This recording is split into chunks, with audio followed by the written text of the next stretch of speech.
بسم اللہ الرحمن الرحیم ان اللہ و ملائکتہ یصلون علی النبی یا ایھا الذین آمنوا صلوا علیہ وسلموا تسلیما اللہم صل علی سیدنا و مولانا محمد و علی آلہ سیدنا مولانا محمد و صحابہ بارک وسلم۔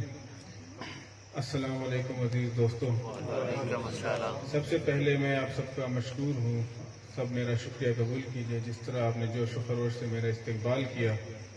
اللہ آپ کو اجر دے، اللہ آپ کو کامیابیاں دے، اللہ آپ کو اس دونوں جہانوں میں ترقیاں عطا کرے۔ اس کے بعد جو آیت کریمہ میں نے پڑھی، بے شک اللہ تعالیٰ اور فرشتے حضور صلی اللہ علیہ وسلم پہ درود و سلام بھیجتے ہیں۔ اے ایمان والو، تم بھی حضور پاک صلی اللہ علیہ وسلم پہ درود و سلام بھیجو۔ یہ اس کا ترجمہ ہے، مختصر ترجمہ ہے۔ تو یہ اللہ تعالیٰ ہمیں حکم دیتا ہے، ہمیں بتا رہا ہے کہ حضور صلی اللہ علیہ وسلم پہ درود بھیجنا، ان پہ سلام بھیجنا اللہ کی اپنی سنت ہے، یہ فرشتوں کی سنت ہے، اور ہمیں بھی حکم دیا گیا ہے کہ تم بھی ان پہ درود و سلام بھیجو۔ تو جو آج یہ نورانی محفل قائم کی گئی نعت شریف کی، ماشاءاللہ سے اللہ تمام جو حاضرین تھے سب کو درجات دے، ان کے درجات بلند کرے، ان کو روحانیت عطا کرے۔ تو یہ ہم سب کے لیے باعث شرف ہے کہ ہم نے اس میں شرکت کی۔ دیکھیں، جو نعت شریف کی محفل ہوتی ہے وہ سراسر اللہ تعالیٰ کی سنت کے مطابق ہوتی ہے۔ اللہ تعالیٰ نے فرمایا، جیسے کہ ابھی میں نے بتایا، کہ وہ اللہ تعالیٰ اور فرشتے حضور پاک پہ درود و سلام بھیجتے ہیں۔ درود و سلام کا مطلب یہی ہوتا ہے کہ حضور پاک کی بڑائی بیان کریں، ان کی شان بیان کریں، ان پہ سلامتی بھیجیں، ان کی تعریف کریں، ان سے محبت کا اظہار کیا جائے۔ اس کا یہی مقصد ہوتا ہے، یہی مطلب ہوتا ہے اس کا۔ تو جو اس طرح کی محافل ہوتی ہیں اس میں بھی ہم حضور کی شان بیان کرتے ہیں، حضور کی بڑائی بیان کرتے ہیں، ان سے محبت کا عقیدہ کرتے ہیں، ان سے اپنی محبت کا اظہار کرتے ہیں۔ تو یہ بالکل ہی جیسے کہ اللہ تعالیٰ کا حکم ہے اسی کے مطابق ہے، اللہ تعالیٰ کی سنت کے مطابق ہے۔ اور جو خالق کی سنت ہے اس کا پورا کرنا اس کا اپنا ہی علیحدہ اجر ہے۔ تبھی کہا گیا ہے کہ باقی عبادتوں کے بارے میں سوال ہوگا، لیکن درود شریف ایک ایسی عبادت ہے جو کہ بنا سوال و جواب قبول ہو جاتی ہے۔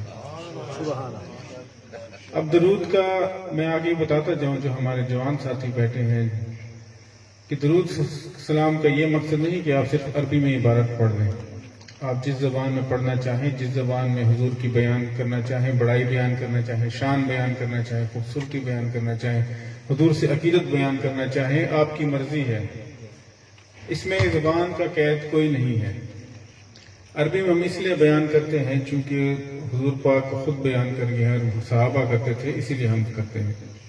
تو جو ہم اپنی نعت کی محفل اردو میں کرتے ہیں، پنجابی میں کرتے ہیں، پشتو میں کرتے ہیں، حتیٰ کہ انگریزی میں بھی ہوتی ہیں اور باقی ممالک میں، ان کا بھی اتنا اجر و ثواب ہے۔ تو آپ سے کوئی بھی سوال کرے کہ آپ جو محفل نعت کرتے ہیں اہل سنت والجماعت والے، اس کا کیا فائدہ ہے؟ اس کا یہ فائدہ ہے، اللہ تعالیٰ کی سنت ہے، اللہ تعالیٰ کا حکم ہے، اسی کے مطابق ہم کرتے ہیں۔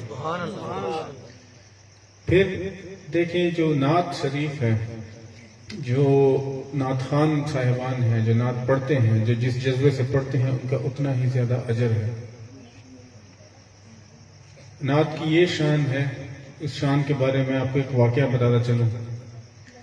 حضرت امام جامی رحمۃ اللہ علیہ ایک بہت ہی بڑے بزرگ ہوئے ہیں، بہت پیاری نعتیں لکھتے تھے۔ ان کا کلام بالکل جیسا انہوں نے لکھا ویسا ہی ہمارے پاس آ چکا ہے، لکھا ہوا آیا ہے ہمارے تک۔ تو فارسی میں لکھتے تھے، بڑے جوش سے لکھتے تھے، بڑی محبت سے لکھتے تھے، بڑی عقیدت سے لکھتے تھے۔ تو ایک دفعہ ان کو حضور پاک سے محبت کا خیال آیا، انہوں نے کہا کہ حضور پاک کی محبت میں نعتیں لکھتا ہوں، ان کی قصیدے لکھتا ہوں، ان کی ثنا لکھتا ہوں، کیوں نہ حضور پاک کی زیارت کی جائے، ان کے روضے مبارک کی زیارت کی جائے۔ اسی قصد سے مدینہ شریف کی طرف روانہ ہوا۔ تو چلتے چلتے جب مدینہ کی حد پہ پہنچے، جو ان کی جو حد ہوتی ہے، سرحد ہوتی ہے، جو بارڈر کہتے ہیں جس کو، وہاں پہنچے تو وہاں پہ اس وقت کے جو خلیفہ وقت تھے مدینہ مکرمہ کے، مدینہ کے اور مکہ کے، تو وہ اپنی فوج کے ساتھ کھڑے تھے۔ اب وہ امام جامی علیہ السلام کو کہتے ہیں کہ آپ ادھر سے آگے نہیں جا سکتے۔ امام جامی فرماتے ہیں، حضرت امام جامی فرماتے ہیں کہ میں تو ایک ادنا سا غلام ہوں حضور پاک کا، ان سے محبت کرنے آیا ہوں، میں آپ کے لیے کیا خطرہ ہو سکتا ہوں، آپ کی ریاست کے لیے، آپ مجھے کیوں جانے نہیں دے رہے؟ تو وہ خلیفہ وقت جو تھے وہ بھی بڑے ہی نیک دل خلیفہ وقت تھے، پاک باز تھے، عبادت گزار تھے. تو وہ اپنے گھوڑے سے، اپنی جو سواری تھی، اونٹ تھا یا گھوڑا تھا جو بھی تھا، اس سے اترے، مولا امام جامی کا ہاتھ چوما اور عرض کی کہ مجھے حضور پاک صلی اللہ علیہ وسلم کی طرف سے حکم ہے کہ خبردار جامی کو مدینہ کی حد کے آگے اندر آنے مت دینا. وہ نہ خفا ہو گئے حضرت امام جامی کی، تو آسان خطا ہو گئے، پریشان ہو گئے کہ مجھے تو حضور سے بڑی عقیدت ہے، ان سے محبت ہے، مجھ سے ایسا کیا گناہ سرزد ہو گیا جو حضور پاک مجھ سے نہیں ملنا چاہتے، سرور کائنات مجھ سے نہیں ملنا چاہتے، ایسا کیا گناہ میں نے کر دیا. تو دوبارہ دریافت کیا خلیفہ وقت سے کہ مجھ سے ایسی کیا گناہ ہو گئی، کیا خطا ہو گئی، کیا ایسی واردات ہو گئی کہ حضور پاک مجھ سے خود نہیں ملنا چاہتے. تو وہ خلیفہ وقت فرماتے ہیں، اور یہ جو الفاظ ہیں وہ ایسی رقم ہو چکے ہیں ہمارے پاس تاریخ میں، کہ کل رات مجھے حضور پاک کی خواب میں زیارت ہوئی. انہوں نے فرمایا کہ اگر یہ جامی میرے روزے تک آ گیا، میری قبر مبارک تک آ گیا، تو مجھے ڈر ہے کہ اس کی نعتوں کی جو یہ جوش سے نعتیں پڑھتا ہے، اس کی نعتوں کے جوش سے مجھے اٹھ کے اس سے ملنا نہ پڑے.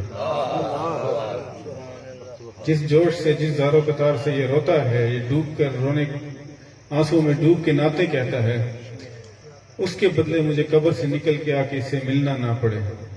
تو آپ نے اس کو مدینہ کی حد پہ ہی روکنا ہے. یہ سن کر امام جامی روئے بھی صحیح، خوش بھی ہوئے، لیکن وہاں سے واپس لوٹ گئے. تو یہ مقام ہے نعت خواہوں کا، نعت پڑھنے والوں کا، حضور کی بڑائی بیان کرنے والوں کا. اسی طرح سے ایک اور جلیل قدر جو بزرگ ہیں وہ ہوئے ہیں شیخ سعدی شیرازی رحمۃ اللہ علیہ.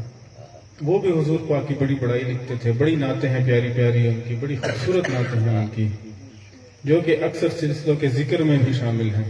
ان کی جو نعتیں ہیں، ان کے جو قطعے ہیں، جو ان کے شعر ہیں، وہ بڑی ہی بلند پایہ ہیں، بڑی محبت میں ڈوب کے انہوں نے لکھے ہیں. تو ان کا ایک بہت ہی مشہور قطعہ ہے، بلغ العلا بکمالہ کشف الدجا بجمالہ حسنت جمیع خصالہ. اب یہ 3 شعر جو تھے، یہ امام سعدی شیرازی نے جب لکھ لیے تو چوتھا شعر ان سے نہ بن پایا. یہ وہ خود رقم کرتے ہیں، یہ خود رقم تراز ہے، خود لکھتے ہیں. اسی میں مہینہ گزر گیا، 2 مہینے گزر گئے، 3 مہینے گزر گئے، بڑی محنت کی، بڑی کوشش کی. آخر میں تھک گئے تو انہوں نے ارادہ ترک کر دیا. انہوں نے کہا کہ کوئی دوسری نعت لکھ لیتے ہیں، یہ مکمل نہیں ہو پا رہا، یہ قطعہ مکمل نہیں ہو پا رہا. تو وہ لکھتے ہیں کہ جس رات ان کو یہ خیال آیا کہ اب اس کو ترک کر دینا چاہیے، اسی رات حضور پاک کی خواب میں زیارت ہوئی. حضور پاک نے کہا کہ اے سعدی، جو تم نے قطعہ لکھا ہے، جو 3 شعر لکھے ہیں، وہ مجھے ذرا پڑھ کے سناؤ. تو سعدی شیرازی فرمانے لگے کہ حضور وہ تو مکمل نہیں ہے، میں نے بڑی صحیح کی لیکن وہ مجھ سے نہیں ہو پائے. تو حضور کہتے ہیں کوئی بات نہیں، تم پڑھ کے سناؤ تو صحیح. تو سعدی شیرازی فرماتے ہیں، بلغ العلا بکمالہ کشف الدجا بجمالہ حسنت جمیع خصالہ. ادھر آ کے رک جاتے ہیں. تبھی حضور پاک کا ارشاد ہوتا ہے، فرماتے ہیں کہ اے سعدی، تو یوں کیوں نہیں کہتا صلو علیہ وآلہ. تو اس سے ہمیں نعت شریف کا اور جو نعت پڑھنے والے ہیں یا ثنا پڑھنے والے ہیں ان کے درجات کا اندازہ ہوتا ہے. ہمیں جو جس قدر جس جذبے سے پڑھے گا اس کا درجہ اتنا ہی بلند ہوگا. میں 2 گھنٹے 3 گھنٹے تقریر کر لوں، اس کا وہ اثر نہیں ہوگا.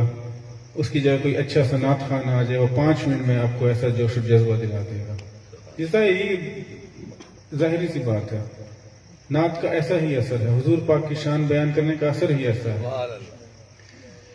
اسی طرح سے جو مرشد کا مقام ہے اس پہ بھی تھوڑی بات ہو جائے. حضرت سلطان العارفین سلطان باہو نے فرمایا، مرشد دا دیدار ہوئے لکھاں کروڑاں حجاں ہیں. اسی طرح سے مولا روم نے کہا، مولوی ہرگز نہ شد مولا روم تا غلام شمس تبریز نہ شد. کہ مولوی جو تھا مولا روم اس وقت تک نہیں بنا جب تک شمس تبریز کا غلام نہیں ہوا. اسی طرح سے آپ جتنی بھی کتابیں اٹھا لیں، جتنے بھی فرمودات اٹھا لیں، جتنے بھی فرمان اٹھا لیں، جتنے فقیروں کے جتنے بھی بڑے بزرگ دین ہوئے ہیں، ان سب نے مرشد کی عزت پہ، اس کی شان پہ، ان سے محبت پہ بڑا زور دیا ہے۔ ایسی کیا بات ہے؟ کوئی خاص بات ہونی چاہیے اس کے اندر؟ بڑی باتیں ہیں اس کے اندر۔ جو سب سے بڑی بات ہے وہ میں آج آپ کو بتاتا چلوں، کیونکہ یہاں بڑے جوان بچے بیٹھے ہیں، تو میں چاہتا ہوں کہ ان کو کوئی گمراہ کرے تو گمراہوں سے بچ جائیں، ان کے پاس جواز ہو کہ مرشد جو کرتے ہیں ہمارے بزرگان کیوں کرتے ہیں۔ دیکھیں، جب قیامت کا دن ہوگا، محشر ہوگا، سورج ایک نیزے پہ ہوگا، زمین تپ رہی ہوگی، اللہ تعالیٰ کا غصہ ہوگا، تو اس دن کوئی کسی کو نہیں پہچانے گا۔ نہ محمود صاحب جو ہے، نہ اپنے بچوں کو پہچانیں گے، نہ میں اپنی بیگم کو پہچانوں گا، نہ آپ اپنے بھائیوں کو پہچانیں گے، نہ والدین بچوں کو پہچانیں گے۔ کوئی کسی کو نہیں پہچانے گا، سب کو اپنا غم ہوگا، سب ڈر رہے ہوں گے، کانپ رہے ہوں گے۔ تو ایک رشتہ ایسا ہوگا جو آپ کو پہچان جائے گا۔ وہ رشتہ کون سا ہوگا، وہ میں آپ کو حدیث کی روشنی میں بتاتا چلوں۔ اور حدیث کون سی؟ حدیث قدسی کی روشنی میں۔ حدیث قدسی وہ حدیث ہوتی ہے جس کو اللہ تعالیٰ نے حضور پاک کی زبان سے بیان کیا ہوتا ہے۔ حضور پاک فرماتے ہیں قیامت کی روز سب سے پہلے جنت میں اللہ تعالیٰ کے نیک بندے داخل ہوں گے۔ اللہ تعالیٰ کے نیک بندوں کا مطلب ولی اللہ ہوں گے۔ ولی کا مطلب دوست ہوتا ہے، ولی اللہ کا مطلب اللہ کے دوست داخل ہوں گے سب سے پہلے۔ تو جب وہ جنت کے دروازے کی تک جائیں گے تو وہ سارے ولی اللہ مکر جائیں گے۔ اللہ تعالیٰ سے کوئی زور تو نہیں کر سکتا، لیکن جیسے پیار میں مکر جاتے ہیں، جب بچے جیسے والدین سے ضد کرتے ہیں، اس طرح سے بضد ہو جائیں گے۔ ورنہ اللہ تعالیٰ کے ساتھ کون ضد کر سکتا؟ کوئی نہیں کر سکتا۔ تو اللہ تعالیٰ دریافت کریں گے کہ آپ لوگ اندر کیوں نہیں جا رہے؟ آپ لوگوں کو جنت کا راستہ مل گیا ہے، آپ لوگ کامیاب ہو چکے ہو، آپ جنت میں داخل ہو جاؤ۔ تو وہ کہیں گے نہیں مولا، اللہ تعالیٰ ہمارے کچھ دوست ہیں جو ابھی تک دوزخ میں ہیں، برائے مہربانی ان کو جنت میں داخل کیجئے تو ہم جنت میں داخل ہوں گے۔ تب ارشاد خداوندی ہوگا کہ جاؤ، جس کو پہچان سکتے ہو اس کو دوزخ سے نکالتے ہیں۔ سبحان اللہ۔ جب وہ سارے اللہ کے نیک بندے جس کو پہچان سکیں گے ان کو واپس لے آئیں گے، ان کو جنت میں داخل کر دیں گے، تو وہ دوبارہ جنت کے دروازے پہ کھڑے ہو جائیں گے۔ تب اللہ تعالیٰ پھر سوال کریں گے۔ اللہ تعالیٰ کو سب معلوم ہوگا کہ کیا ماجرا ہونا ہے، لیکن صرف خوش کرنے کے لیے، اپنے بندوں کو خوش کرنے کے لیے پوچھیں گے کہ اب تو ہم نے آپ کے دوستوں کو بھی بخش دیا، اب آپ اندر کیوں داخل نہیں ہو رہے ہیں؟ تو وہ اللہ کے نیک بندے فرمائیں گے، عرض کریں گے، اللہ تعالیٰ سے عرض کریں گے کہ ابھی بھی ہمارے کچھ ایسے ساتھی ہیں دوزخ میں جو زیادہ گنہگار ہیں، براہ کرم ان کو بھی بخش دیجئے، تو اس کے بعد ہم داخل ہو جائیں گے۔ تو دوبارہ ارشاد خداوندی ہوگا کہ جاؤ، اب بھی جس چیز کو پہچان سکتے ہو اس کو بھی لے آؤ، اس کو بھی میں جنت میں داخل کر دیتا ہوں۔ جب وہ بخش دیے جائیں گے تو یہ اللہ کے نیک بندے دوبارہ بضد ہو جائیں گے کہ اے مولا کریم، اے اللہ تعالیٰ، ابھی بھی ہمارے کچھ ایسے بندے ہیں جو کہ بالکل ہی گنہگار تھے، تو بڑا رب کریم ہے، تو بڑا مہربان ہے، تو بڑا رحیم ہے، ان کو ہماری خاطر بخش دے۔ تب اللہ تعالیٰ دوبارہ حکم دیں گے کہ جاؤ، جس چیز کو پہچان سکتے ہو اس کو ڈھونڈ کے دوبارہ لے آؤ۔ تو یہ 3 دفعہ ایسا عمل ہوگا، تو جو ان کے دوست ہوں گے، احباب ہوں گے، ان کے مرید ہوں گے، ان کے دوست ہوں گے، ان کے پیر بھائی ہوں گے، ان کے خدمتگار ہوں گے، ان کو یاد کرنے والے ہوں گے، سب کو لے آئیں گے، جنت میں داخل ہوں گے۔ اس کے بعد یہ اللہ کے نیک بندے جنت میں داخل ہوں گے۔ اور یہ حضور پاک کی حدیث ہے، یہ کسی روایت کی کتاب نہیں ہے، یہ کسی بزرگ کی کتاب نہیں ہے، حضور پاک کی اپنا فرمان ہے۔ اس سے ظاہر ہوتا ہے قیامت کے دن آپ کو ایک رشتہ یاد رہے گا، وہ ہوگا آپ کا اور آپ کے مرشد کا۔ اسی طرح سے مولا امام جعفر صادق فرماتے ہیں کہ قیامت کے روز جتنے بھی پیر بھائی ہوں گے سارے کے سارے اپنے مرشد کے جھنڈے کے تلے یکجا ہوں گے۔ اب امام جعفر صادق نے فرمایا ہے تو سچ ہی ہوگا، ہمارا ایمان ہے۔ پھر فرماتے ہیں کہ اسی طرح سے یہ جو مرشدین ہوں گے وہ اپنے مرشد کے جھنڈے کے تلے ہوں گے، حتیٰ کہ یہ سلسلہ کڑی در کڑی حضور پاک صلی اللہ علیہ وسلم تک پہنچ جائے گا۔ تو یہ ہمارے جو عقیدہ ہے جو ہم مرشد کرتے ہیں، جو ہمیں کہا جاتا ہے، وہ اسی لیے کرتے ہیں قیامت کے روز ہمارا صرف ایک ہی رشتہ ہوگا اور وہی ہماری پہچان ہوگی، ہمارے پیر بھائی کی پہچان ہوگی آپس میں۔ اسی طرح سے اب مرشد سے محبت کا اظہار کیسے کیا جائے، ان سے فیض کیسے لیا جائے، ان سے وسیلہ کیسے لیا جائے، وہ بھی قرآن نے اب بتا دیے ہیں طریقے۔ میں کسی روایت کی، کسی بزرگ کی کتاب سے یا ان کے واقعات سے، حالانکہ یہاں پہ سارے اپنے ہی عقیدے کے بھائی بیٹھے ہیں، تو میں بیان کروں گا، ابھی تو اس میں کوئی شک و شبہ نہیں ہوگا، لیکن صرف اس لیے کہ کل کو آپ سے کوئی پوچھے تو آپ ان کو قرآن کا حوالہ دے سکیں، تاکہ آپ پہ اعتراض نہ ہو سکے۔ تو دیکھیں، وسیلے کی بہت مختلف اقسام ہیں۔ اس میں جو اللہ کے نیک بندے ہوتے ہیں، وہ جہاں قیام کرتے ہیں وہ جگہ بھی مبارک ہو جاتی ہے، وہ جو کچھ استعمال کرتے ہیں وہ بھی مبارک ہو جاتی ہے، وہ جو بیان کرتے ہیں وہ بیان بھی مبارک ہو جاتا ہے، اسی طرح سے ان کی آل ہے وہ بھی مبارک ہو جاتی ہے۔ دیکھیں، سب سے بڑی مثال میں آپ کو دوں، آپ میں سے اکثر ساتھی حج کر چکے ہوں گے، عمرہ کر چکے ہوں گے، ایسا ہی ہے۔ حج جو ہے وہ صرف اللہ تعالیٰ کی خوشنودی کے لیے، اللہ تعالیٰ کی عبادت ہے، ہم پہ فرض ہے، جو استطاعت رکھتا ہے اس پہ فرض ہے، صرف اللہ تعالیٰ کی عبادت ہے، اس میں اگر کسی اور کو شامل کریں گے تو شرک ہوگا، ایسا ہی ہے۔ تو یہ کہاں کی عبادت ہے کہ آپ صفا مروہ پہ اس طرف دوڑ رہے ہیں، پھر اس طرف دوڑ رہے ہیں، پھر اس طرف دوڑ رہے ہیں؟ عبادت ایسے ہوتی ہے؟ عبادت تو آپ سجدہ کریں، اللہ کے بیان کریں، اللہ نے جو نماز کا طریقہ بتایا ہے، روزہ رکھیں۔ دوڑنے میں کون سی عبادت ہے؟ دوڑنے میں یہ عبادت ہے، اللہ تعالیٰ کو اپنی نیک بندی کا وہ عمل اتنا پسند آیا کہ اس نے تا قیامت اس کو مبارک کر دیا، کہ اللہ تعالیٰ کی نیک بندی نے یہ عمل کیا تو اللہ تعالیٰ کو اتنا پسند آیا کہ اب ساری کی ساری امت اس کو دہرائے۔ اسی طرح سے اب آپ آب زمزم کیوں لاتے ہیں؟ بڑے شوق سے لاتے ہیں، سب تبرک کے طور پہ لاتے ہیں، بیماری کی شفا کے طور پہ لاتے ہیں، بڑے احترام سے لاتے ہیں، اس کو کسی ایسے کنٹینر میں رکھتے ہیں کہ وہ کنٹینر خراب نہ ہو، اور جس میں ڈال لیں، جس جگ میں ڈال لیں، پھر اس جگ کی بھی شان بڑھ جاتی ہے، اس کو بھی آپ اوپر رکھتے ہیں، ایسا ہی ہے۔ تو یہ تو شرک ہو گیا، کام کرنے والا، شفا دینے والا تو اللہ تعالیٰ ہے۔ تو آب زمزم کو اتنی عزت کیسے مل گئی؟ وہ بھی اللہ تعالیٰ کی ایک خاتون تھی، نیک خاتون تھی، اس کے بیٹے نے ایڑیاں ماری تو ہمارے لیے مبارک ہو گیا۔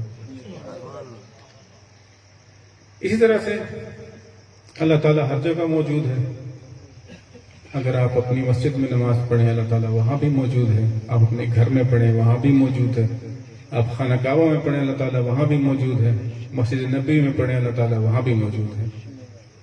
تو گھر میں نماز کا 1 ثواب ہے، مسجد میں نماز 25 ثوابوں کا ہے، خانہ کعبہ میں 1,00,000 نمازوں کا ثواب ہے، مسجد نبوی میں 50,000 نمازوں کا ثواب ہے۔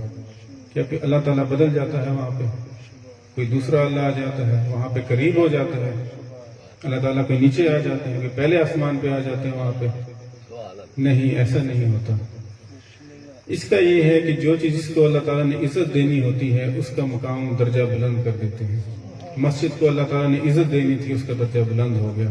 خانہ کعبہ کو چونکہ حضور پاک نے اپنے ہاتھوں سے تعمیر کیا، اس سے پہلے حضرت ابراہیم اور حضرت اسماعیل نے تعمیر کیا، اس سے پہلے حضرت آدم علیہ السلام نے تعمیر کیا، اس کو عزت دینی تھی تو ادھر اس کا مقام بڑھا دیا اسی نماز کا، یہ تو بنا دیا۔ مسجد نبوی میں ایسی کون سی خاص بات آ گئی؟ وہ تو حضور پاک نے خود نہیں بنائی، وہ تو صحابہ نے بنائی تھی۔ وہ اس کا مقام اس لیے ہو گیا کہ وہاں کے حضور پاک کا صلی اللہ علیہ وسلم کا ظاہری جسم خاکی پڑا۔ جو دعا آپ یہاں مانگیں گے اور جو دعا آپ حضور پاک کی کھڑکی کے باہر مانگیں گے، اس میں فرق ہوگا یا نہیں ہوگا؟ ظاہر ہے، اللہ تعالیٰ نے خود فرمایا ہے، حکم دیا ہے۔ اسی طرح سے جس چیز کو مقرب کرنا ہو اللہ تعالیٰ اس کی عزت بڑھا دیتے ہیں۔ آج ہم دعا مانگیں اس کی کیفیت اور ہوگی، اس کا اثر اور ہوگا۔ رمضان کی شاموں میں ہم دعا مانگیں اس کی کیفیت اور ہوگی۔ رمضان میں کوئی اللہ تعالیٰ بدل جاتے ہیں، وہی اللہ تعالیٰ ہے، لیکن عزت دینی تھی رمضان کو، اللہ تعالیٰ نے اس کی شان بڑھا دی۔ یہ تو عبادات میں سے میں نے آپ کو تھوڑا سا بتا دیا۔ اسی طرح سے آل رسول کی اگر شان بڑھانی ہو اللہ تعالیٰ نے، اب دیکھیں نماز آپ پڑھتے ہیں، ہم سب پڑھتے ہیں 5 وقت ماشاءاللہ سے، نماز صرف اللہ تعالیٰ کے لیے ہے، عبادت۔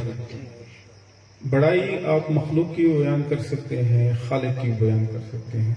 شان خالق نے خود مخلوق کی بیان کی ہے حضور پاک کی، لیکن عبادت صرف خالق کے لیے ہوتی ہے.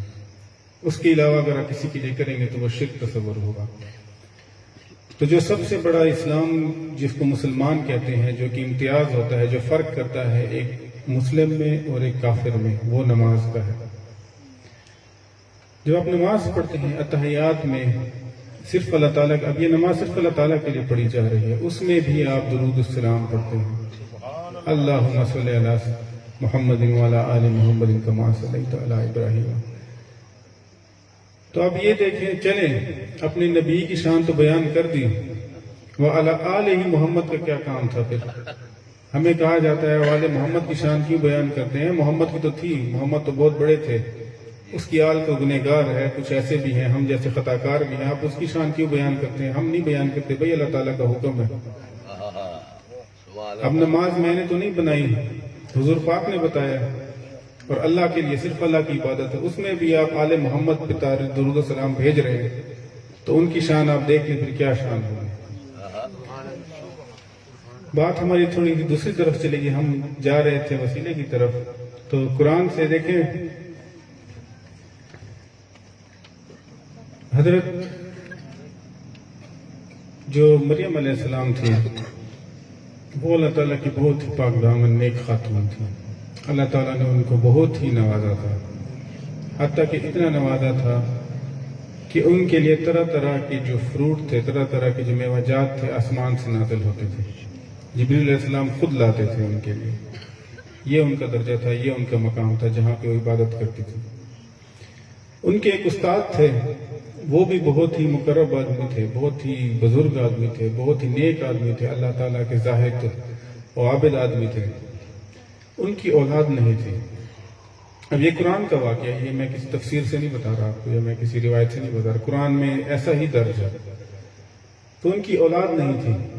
تو وہ دیکھتے تھے کہ جو میری شاگردہ ہیں، ان پہ اللہ تعالیٰ کے طرح طرح کے کھانے نازل ہوتے ہیں. جس کھجور کے درخت کے نیچے بیٹھ جاتی ہیں وہ ہری ہو جاتی ہے، تھوڑے سی ہلاتے ہیں تو وہ ہلاتی ہیں تو اس سے کھجور کے جو گچھے ہیں گر جاتے ہیں. اب آپ ایک دیکھیں، کھجور کا گچھا آپ نے جس نے دیکھا وہ بڑا تناور درخت ہوتا ہے، اس کو ہٹا کٹا آدمی بھی نہیں ہلا سکتا، لیکن جو بی بی مریم تھی وہ تھوڑے سی اس کو ہلاتی تھی، اس سے کھجور نیچے گرنے لگ جاتی تھی. یہ قرآن بتا رہا ہے. تو ان کے استاد کو یہ خیال ہے کہ کیوں نہ میں اپنے اولاد کے لیے دعا اس جگہ مانگو جہاں پہ بی بی مریم کے لیے کھانے آتے ہیں، جہاں ان کے لیے میوجات آتے ہیں، وہاں بیٹھ کے کیوں نہ میں وہاں دعا مانگوں، ہو سکتا ہے اللہ تعالیٰ قبول کر لے. تو قرآن کہتا ہے کہ انہوں نے وہاں جا کے بیٹھ کے اپنی اولاد کے لیے دعا کی، تو اللہ تعالیٰ نے ان کو ضعیف عمری میں اولاد عطا کی. اور یہ جو ان کے استاد تھے، یہ بھی اللہ تعالیٰ کے پیغمبر ہیں، حضرت زکریا علیہ السلام کی میں بات کر رہا ہوں. تو سوچنے کی بات یہ ہے کہ حضرت زکریا علیہ السلام اللہ تعالیٰ کے پیغمبر ہیں. اگر وہ اللہ تعالیٰ سے خود دعا کریں تو دعا قبول ہو جائے گی، اللہ تعالیٰ نے رد نہیں کرنی ہے. اتنے مقرب آدمی ہیں، اللہ تعالیٰ کی بارگاہ میں ان کی دعا کی بڑی مقبولیت ہے. لیکن اللہ تعالیٰ نے ہم جیسے جو گنہگار ہیں ہمیں سبق سکھانا تھا کہ آج سے 1400 سال بعد، 1500 سال بعد ایک قوم آئے گی جو وسیلے پہ یقین نہیں کرے گی. تو قرآن نے پورا واقعہ درج کر دیا کہ جہاں پہ اللہ کے نیک بندے قیام کرتے ہیں وہ مقام بھی مبارک ہو جاتا ہے. اب یہ جو نیک بندہ تھا، یہ بندہ بھی نہیں تھا، یہ بندی تھی. اسی سے اللہ تعالیٰ ہمیں بتانا چاہ رہے ہیں کہ جو بھی تقوی جو ہے وہ سب سے بڑا مرکز ہے. اللہ کا نیک بندہ ہو یا بندی ہو، جہاں قیام کرے وہاں آپ کی دعا کی قبولیت بھی ہوگی. اب یہ پیغمبر رجوع کر رہا ہے ایک ولی کی طرف. ویسے ہمیں یہی سمجھتے ہیں کہ ولی اور پیغمبر کا کوئی موازنہ نہیں، لیکن اس جو واقعے میں قرآن بتا رہا ہے کہ پیغمبر ایک ولیہ کی طرف رجوع کر رہے ہیں. اسی طرح سے جو اللہ کے برگزیدہ بندے ہوتے ہیں، جو کچھ استعمال کر لیتے ہیں، اس میں بھی تبرک آ جاتا ہے.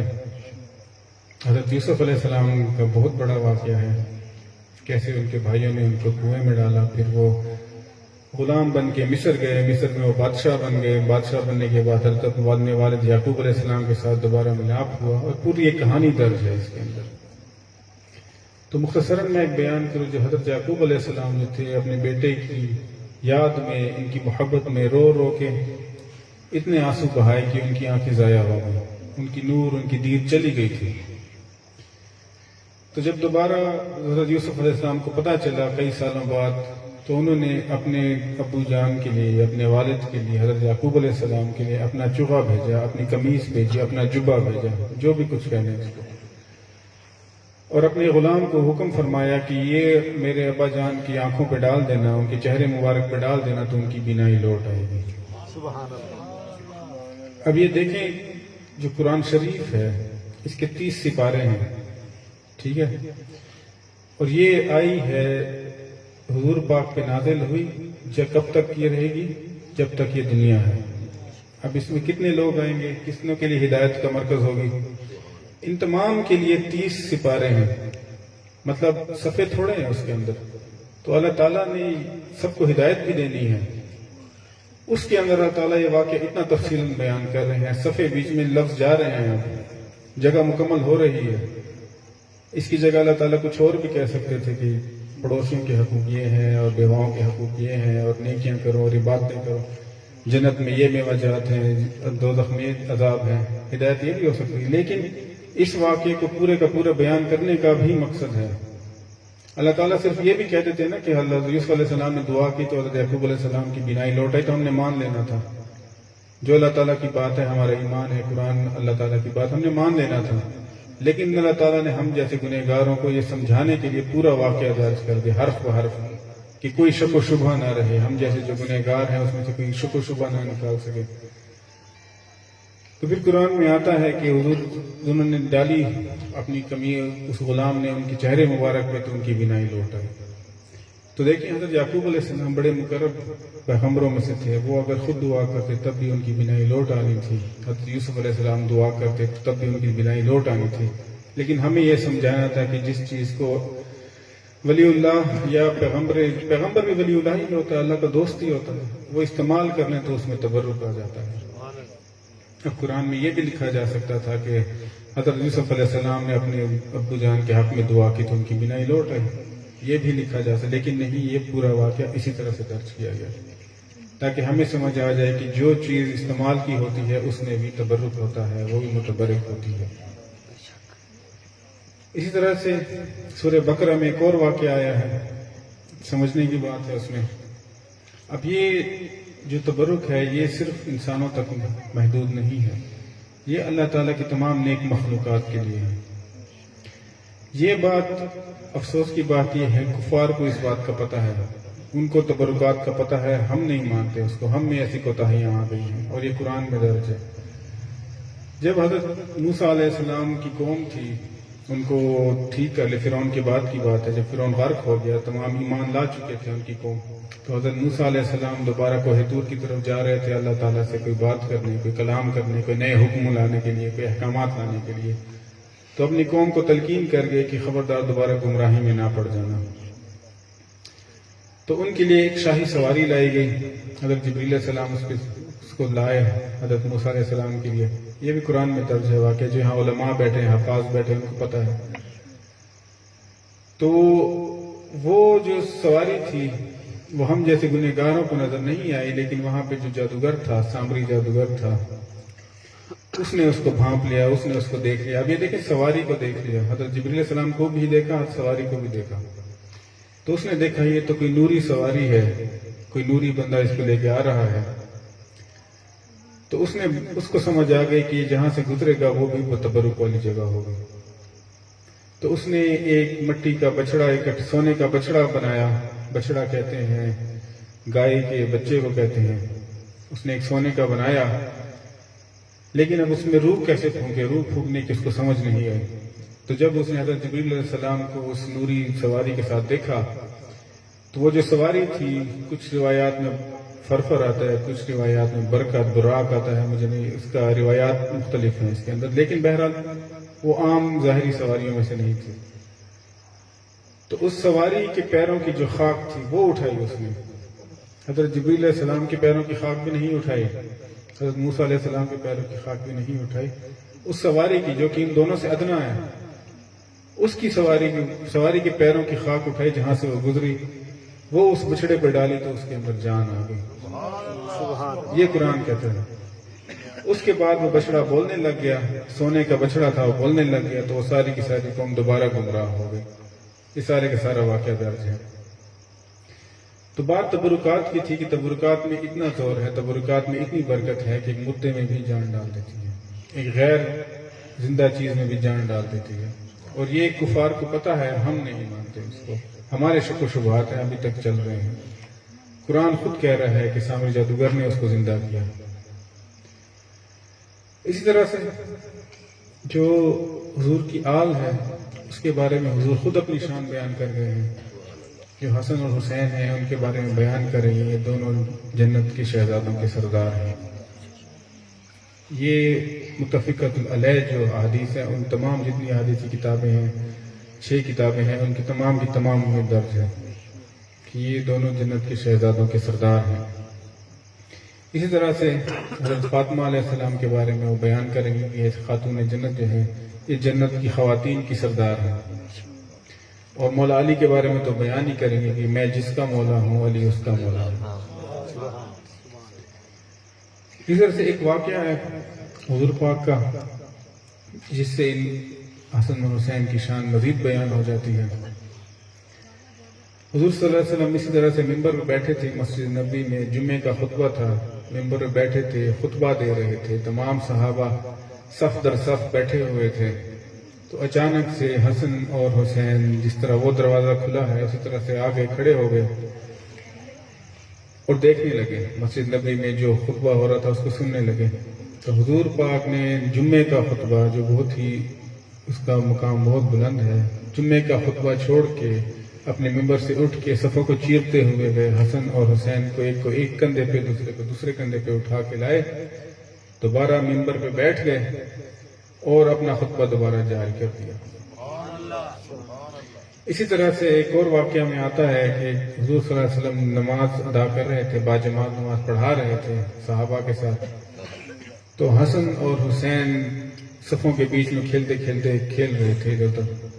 اس طرح جب حضور صلی اللہ علیہ وسلم گئے، سجدے میں گئے، تو کچھ روایات میں حضرت حسن کی بات ہوتی ہے، کچھ میں حضرت حسین کی بات آتی ہے کہ وہ ان کی کمر مبارک پہ سوار ہو گئے۔ تو حسن اور حسین کو اپنے نواسوں کو کہیں تکلیف نہ پہنچے، ان کو چوٹ نہ پہنچے، تو حضور صلی اللہ علیہ وسلم نے اپنا سجدہ لمبا کر دیا کہ کہیں یہ گر نہ جائے، ان کو چوٹ نہ پہنچے۔ اب دیکھیں، غور کرنے کی بات ہے کہ جو عبادت ہے یہ صرف اللہ تعالیٰ کے لیے ہو رہی ہے، نماز اللہ تعالیٰ کے لیے ہو رہی ہے، لیکن نماز میں اپنے نواسوں کا بھی خیال ہے۔ یہ ایسا ہے جس میں ہمیں کہا جاتا ہے کہ آپ نے کنسنٹریشن جو ہے، آپ کی جو توجہ ہے وہ صرف اللہ تعالیٰ کی طرف رکھنی ہے، لیکن وہ اپنے نواسوں کا خیال رکھ رہے ہیں کہ کتنی بڑی شان ہوگی ان کی۔ تو وہ سجدہ اتنا لمبا ہو گیا کہ پچھلی صف میں جو باقی صحابہ تھے ان میں سے ان کو گمان ہوا کہ ایسا نہ ہو کہ حضور صلی اللہ علیہ وسلم کہیں پردہ نہ فرما گیا۔ تو ان میں سے ایک صحابی نے تھوڑا سر اٹھا کے دیکھا، تو چونکہ جو آپ سجدہ کرتے تو آپ کو پیچھے کا نظر آتا ہے، تھوڑا بہت کوہنیوں کے نیچے سے آپ دیکھ سکتے ہیں پیچھے، تو حضور صلی اللہ علیہ وسلم نے پیچھے اشارہ کیا کہ اس کو نہ ہٹاؤ، اس کو کھیلنے دو۔ تو جب تک وہ حسن تھے یا حسین تھے جو بھی تھے، جب تک وہ خود نہیں چلے گئے، حضور صلی اللہ علیہ وسلم سجدے سے نہیں گئے، تو جب وہ چلے گئے اس کے بعد نماز مکمل کی اور سلام کیا۔ تو اس واقعے سے ہمیں ان کی شان یہ سمجھ آتی ہے کہ جو ایک اللہ تعالیٰ کی عبادت تھی جو صرف اللہ تعالیٰ کے لیے ہونی تھی، اس میں بھی ان کی شان ملحوظ رکھی گئی۔ آخر میں دعا کروں گا کہ ہم اللہ تعالیٰ ہم سب کو جتنے بھی اولیاء ہوئے ہیں، جتنے بھی پیغمبر ہوئے ہیں، ان کی تعظیم کی توفیق عطا فرمائے، ان کے ادب کی توفیق عطا فرمائے، ان سے فیض کی توفیق عطا فرمائے۔ جہاں کہیں بھی آپ کو مزار ملے، جہاں کہیں بھی بزرگ کا ساتھ ملے، اس سے فیض لے لیا کریں، ان سے نور، ان سے روحانیت لے لیا کریں۔ یہ ولی اللہ ہیں، اگر آپ ان سے تھوڑی دیر بھی ان سے رفاقت کریں گے تو قیامت کے روز وہ آپ کو پہچانیں گے۔ یہ حدیث پاک ہے۔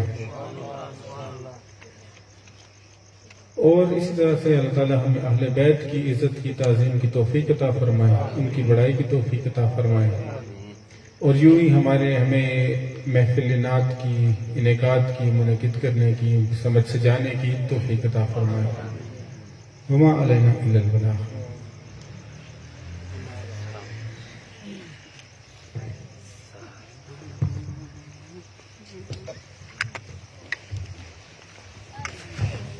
احباب کھڑے ہو جائیں درود سلام کے لیے۔ مصطفیٰ جانے رحمت پہ لاکھوں سلام، شمائے بز میں ہدایت پہ لاکھوں سلام، شمائے بز میں ہدایت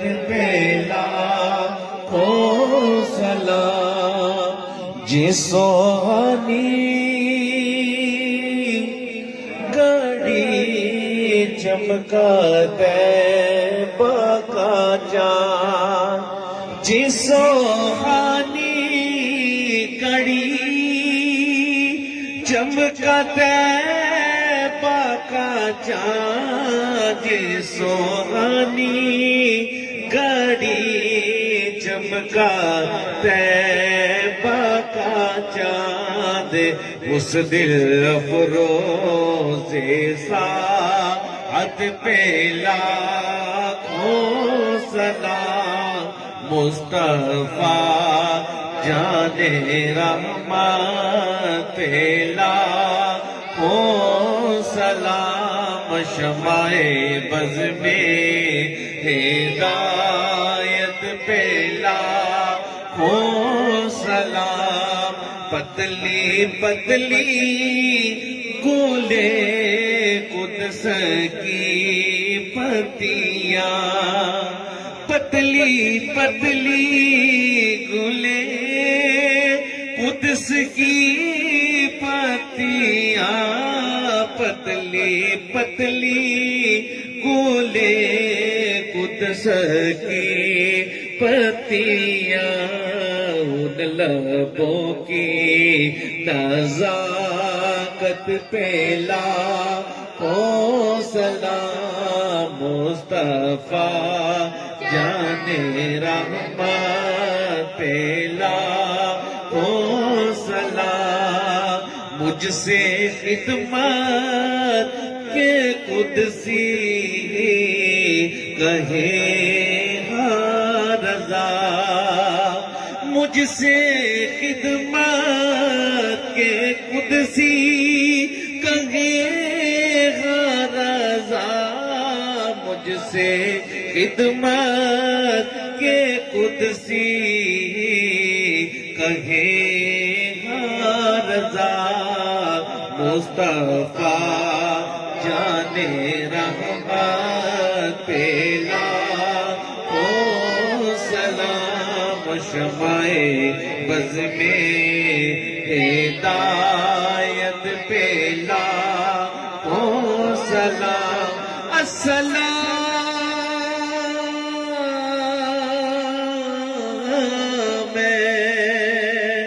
گلشن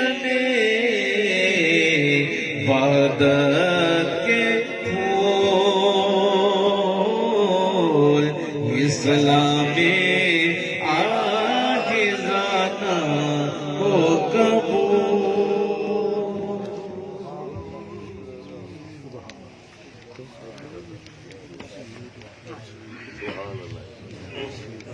بسم اللہ الرحمن الرحیم، ان اللہ وملائکتہ یصلون علی النبی یا ایھا الذین آمنوا صلوا علیہ وسلموا تسلیما، اللہم صل علی سیدنا و مولانا محمد و علی آلہ سیدنا و مولانا محمد و صحابہ وبارک وسلم۔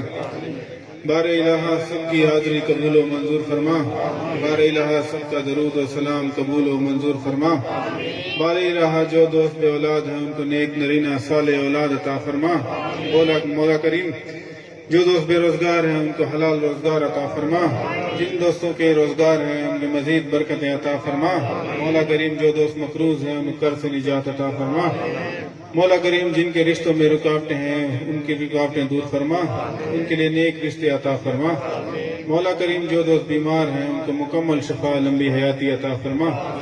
بار الہ سب کے دیکھنے میں اپنا نور عطا فرما، بار الہ سب کے سننے میں اپنا نور عطا فرما، بار الہ سب کے بولنے میں اپنا نور عطا فرما، بار الہ سب کے سوچنے میں اپنا نور عطا فرما، بار الہ سب کی خواہشیں، حاجات، تمنائیں، مرادیں پوری فرما، بار الہ سب کو دکھوں، تکلیفوں، مصیبتوں، پریشانیوں سے بچا، سب کو ایمان کی سلامتی عطا فرما، گناہوں سے بچا، صحیح راستے پہ چلنے کی توفیق عطا فرما۔